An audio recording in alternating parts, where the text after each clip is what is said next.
অভিনেতা রাহুল অরুণোদয় বন্দ্যোপাধ্যায় আর নেই, কিন্তু তার স্মৃতি আজও টলিপাড়ার হৃদয়ে অমলিন। আর সেই স্মৃতিকেই আরো একবার জীবন্ত করে তুলল তার অভিনীত শেষ ছবি ছবিওয়ালা। আনুষ্ঠানিকভাবে মুক্তি পেল ছবিটির গান। অনুষ্ঠানে উপস্থিত ছিলেন অভিনেতার কাছের বন্ধুরা ও ছবির সঙ্গে যুক্ত একাধিক শিল্পীরা। পর্দায় প্রয়াত বন্ধুর শেষ কাজ দেখে আবেগপ্রবণ হয়ে পড়েন সকলে। কারোর চোখে জল, কারোর কণ্ঠে স্মৃতির ভাব। গোটা অনুষ্ঠান জুড়েই ছিল এক আবেগঘন পরিবেশ। এটা তো আপ্লুত হওয়ার একটা জায়গা, কারণ আমি বারবারই যেটা বলছি যে ছবিওয়ালা কোনোদিন রোদ দেখতে পাবে এটা আমরা ভাবিনি। কারণ দুবার কলকাতা ফিল্ম ফেস্টিভ্যাল 2 বছর পর পর পাঠানো হয়েছিল, 2 বছরই ফিরিয়ে দেওয়া হয়েছে। এবারে এবারে তো ফিরিয়ে দেওয়ার মতো ছবি কিনা সেটা তো দর্শক করবে, কিন্তু ওই যে বললাম, যখন যাত্রা এলো আমার কাছে কিছুদিন আগেই, আমি প্রথম ফোনটা বাবিনকেই করেছিলাম। কি করি বলতো, কারণ সেই বছর ও সাইন করেছিল। এবারে ও আমাকে বললো, দেবুদি আমার বিভিন্ন জায়গায় শো ক্যান্সেল করে দিচ্ছে, ফলে যা ভেবেছিলাম তাই হচ্ছে না, তুমি ভেবে দেখো। আমি তো বলবো না, সাইন করাই ভালো। ফলে ছবিটা যে আমাদের রোদের আলো দেখতে পাবে না এরকমই আমরা ভেবেছিলাম। ঠিক একাডেমি অফ ফাইন আর্টসের সঙ্গে শুরুতে যেটা হলো, ইন্ডিপেন্ডেন্ট ছবি বলে, কিন্তু আজকে গানগুলো দর্শকের দরবারে পেশ হবে এবং ছবিটি রিলিজ হবে আগামী মাসে। এটা তো আমরা আপ্লুত। শুধু একটু আগে আগে যে অন্যায়টা হচ্ছিল, সেই অন্যায়টা যদি না হতো তাহলে শারীরিকভাবেও ববিন থাকতো আমাদের সঙ্গে। শারীরিকভাবে নেই, কিন্তু বিভিন্নভাবে বুঝতে পারছি ও আছে। যখন প্রতিদিন মাসির সাথে, মানে বাবিনের মার সাথে দেখা হয়, খুব রাত্রেও অনেক সময় হয়, সেটা হয়তো রাত্রি 11:30, 11:45, তখনও বিভিন্নভাবে বুঝতে পারি, বিভিন্ন কথাই উঠে আসে। আছে, ও দেখছে আমাদের সাথে, ও উদযাপন করছে আর কি। এই শাড়িটা পরেছি বলে সব থেকে খুশি আজকে বাবিনী হবে, কারণ বাবিনের প্রত্যেকটা ইন্টারভিউতে একটা লাইন থাকতোই, আমার একটি মা আছে বলে একটা কোনো গল্প মাসি সম্পর্কে বলে। এবং মাসিকে কুর্নিশ যে মাসি বললেন, মাসি নিজের মনকে প্রস্তুত করছেন যাতে মাসি হলে এসে ছেলের কাজ দেখতে পান, এই সাহসিকতা যদি মাসি দেখাতে পারেন তাহলে আমরা কেউ ভাঙবো না, আমরা হাসি মুখে উদযাপন করবো। শাড়িটা যে স্পেশাল বললে, যদি একটু বলো শাড়িটা নিয়ে। ওটা হচ্ছে যে আমি এটা আমি জানি না যে এটা কাকতালীয় নাকি আমার বোধগম্যের বাইরে কিছু, সেটা আমি জানি না। আমি গত 4-5 দিন ধরে ভাবছি যে আজকে আমার এমনি সাদা রং পছন্দ, যে সাদা শাড়ি একটা পরবো, সাদা শাড়ি একটা পরবো। তৈরি ছিলাম না কোনো শাড়ি নিয়ে। গতকাল যখন রোজকার মতনই দেখা করতে গেছি মাসির সাথে, তো একটু বেশি রাত হয়ে গেছিল। গতকাল চৌধুরীর ছবির পোস্টার রিলিজ ছিল, সেটা করে প্রায় 11:30 তখন আমি চলে আসছি। তখন হঠাৎ মাসি বললেন, দেবু আমার শাড়ি পরবি বলে মাসি আলমারি খুললেন এবং প্রথম এই সাদার ওপর সাদা কাজ করা শাড়িটাই আমি দেখতে পেলাম, আমার চোখে পড়লো। তো বেরিয়ে আসার সময় একবার আমি সহজ কথার ঘরে ঢুকে তারপর বেরোই। তার আগেই ওই ঘরটাতে ঢুকেছিলাম, তারপরেই আমি যখন, অন্যদিন তো মাসি বলেন না, প্রায় রোজই দেখা হয় মাসির সাথে, অন্যদিন মাসি বলেন না, গতকালই মাসি বললেন। এবং আমি ঠিক যেমনটা একটা শাড়ি ভিজুয়ালাইজ করছিলাম, সেরকম একটা শাড়ি দেখলাম মাসি আলমারিতে রয়েছে। এবারে আজকে আসার জন্য এখনো মাসি মানসিকভাবে প্রস্তুত হননি। মাসি যে ভাবছেন ছবিটি থিয়েটারে এসে দেখবেন, এটাই তো সাংঘাতিক অভাবনীয় একটা ব্যাপার। তো সেই জন্য আমি ধরে নিচ্ছি এই শাড়িটির মাধ্যমে মাসি আছেন, মাসির আশীর্বাদ আছে। এবং বাবিন কিন্তু ভীষণ খুশি যে মাসির এই শাড়িটা পরা হলো বলে। তো আমরা যত সুন্দর করে উদযাপন করতে পারবো ততটাই খুশি হবে বাবিন। তবে হ্যাঁ, বাবিনের গোটা পরিবার এবং আমরা যারা বন্ধু, আমরা এখনো সিরিজ অফ ইভেন্টের অপেক্ষায় আছি।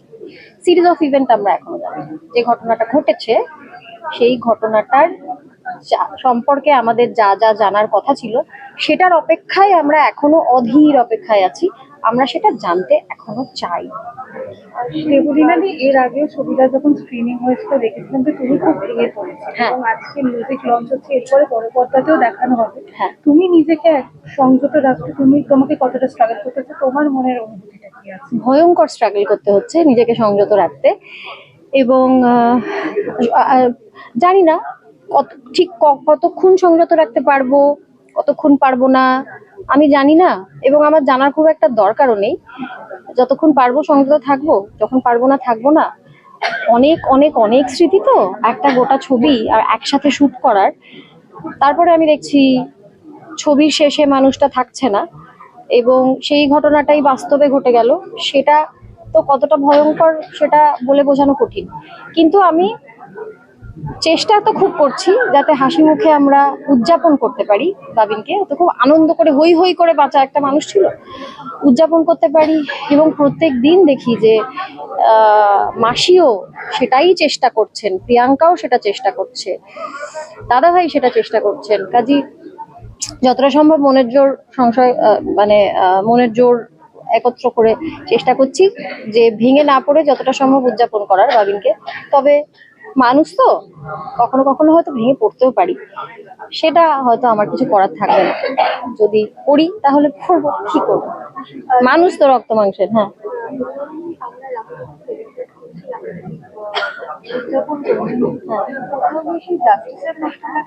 ওটা আছে, ওটা থাকবে।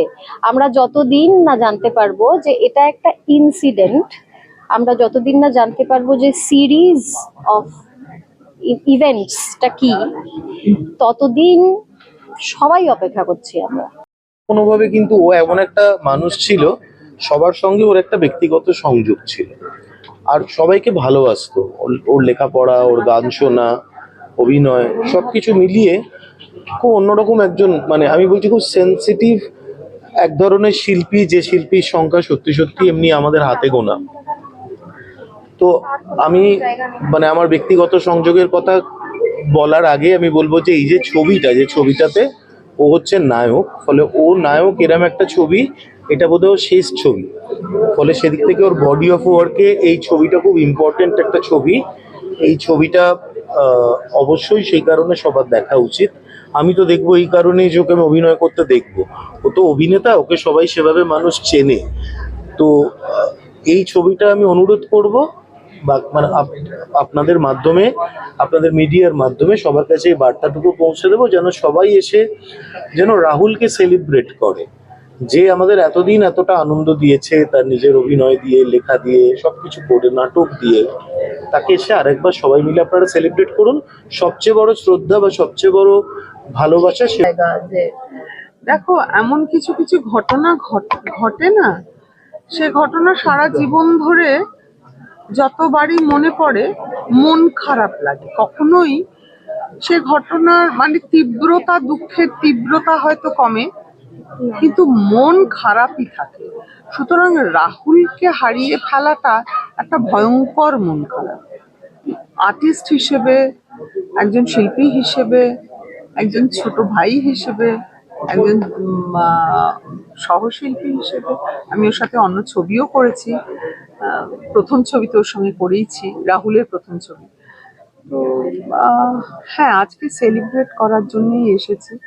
আমার একটা কবিতা খুব প্রিয় কবিতা, যে মৃত্যুটা যত বড়ই হোক না কো, জীবনের চেয়ে এমন কিছু সে ঢেঙা নয়। সেটা আমি বাবিনের মাকেও শুনিয়ে এসেছি, ওদের বাড়িতে শুনিয়ে এসেছি, কারণ আমি আমার বাবা মাকেও শুনিয়েছিলাম। আমি বিশ্বাস করি ওর যে প্রচন্ড পার্সোনাল যে শোক, এবং সারা ইন্ডাস্ট্রি যেভাবে, এবং ইন্ডাস্ট্রি বাইরের মানুষজন, আপামর জনসাধারণ যেভাবে কষ্ট পেয়েছে, বাড়ির লোকজনদের তো আরো কষ্ট হয়, যে মানে কোথাও তারা রিলিফ পায় না। তো এইটা হচ্ছে সেলিব্রেশন। আজকে রাহুলের ছবিটা দেখানোর জন্য আমরা সবাই মিলে একত্রিত হয়েছি, এখানে এসেছি সেই জীবনটাকে সেলিব্রেট করতে, যেটাও ভীষণভাবে ভালোবেসেছে, যে অভিনয় করতে ভালোবাসে, যে পর্দায় অভিনয় করতে ভালোবাসে, যে থিয়েটারে অভিনয় করতে ভালোবাসে, লিখতে ভালোবাসে, তাকেই মনে করে, তাকেই সেই জীবনটাকে স্যালুট জানানোর জন্য আজকে আমরা এসেছি একত্রে। একদম। এবং চৈতালি, আমরা জানি যে বেশ অনেকগুলো দিন পেরিয়ে গেছে, কিন্তু আমরা সদুত্তর এখনো সেভাবে কিছু পাইনি। সবাই বলে যে জাস্টিস ডিলেড, জাস্টিস ডিনাইড। দেখা যাক, জাস্টিস ডিলেড, জাস্টিস ডিনাইড তো আমরা দেখেছি, এখনো জাস্টিস ডিনাইড ভাবতে পারবো না। এখনো আশা করি justice delayed but will never be denied. অমৃতদা, তুমি কি বলবে তোমার সঙ্গে রাহুল দাস? আমার সঙ্গে রাহুল দার সম্পর্ক হচ্ছে আমার বাবার পরিচালনায় আমার মায়ের সাথে রাহুল দা জীবনে প্রথমবার ক্যামেরার সামনে অভিনয় করেছিল, ছোট্ট রাহুল দা। আমি তখন আকাশে আকাশে ঘুরে বেড়াই হয়তো, আমি তখন জন্মাইনি। রাহুল দা আমাকে একটা বাড়ির ডাক নামে ডাকতো দুষ্টু বুড়ো বলে। তো আজকে রাহুল দাকে এই অন্ধকার সিনেমা গৃহে একটা এত বড় পর্দায় স্বপ্নের মতো একটু আঁকড়ে ধরে রাখবার জন্য এসেছি। এবং রাহুল দা নিজে সব রকমের আর্ট ফর্ম ভালোবাসতেন, এবং আজকে মিউজিক লঞ্চ, আমি নিজে মিউজিক পছন্দ করি খুব। তো আমি আগে সেলিব্রেট করতে এসেছি এই ছবিটাকে। Thank you. দু লাইন তো মনে হয় গাইতেই হবে, তো আগে দু লাইন গেয়ে দিই, গেয়ে নিয়ে আমার এক্সপিরিয়েন্স শেয়ার করে একেবারে শেষ করে দিচ্ছি, যাতে সব সময় না লাগে।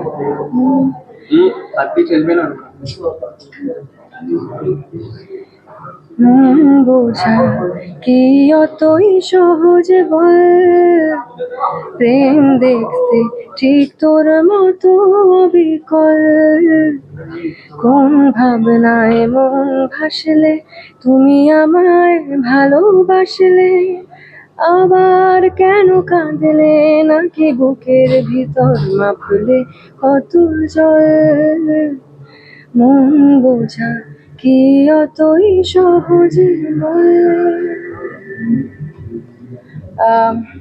কথা এবং সুর সৌমরিতে, বাপ্পার ছবিওয়ালা।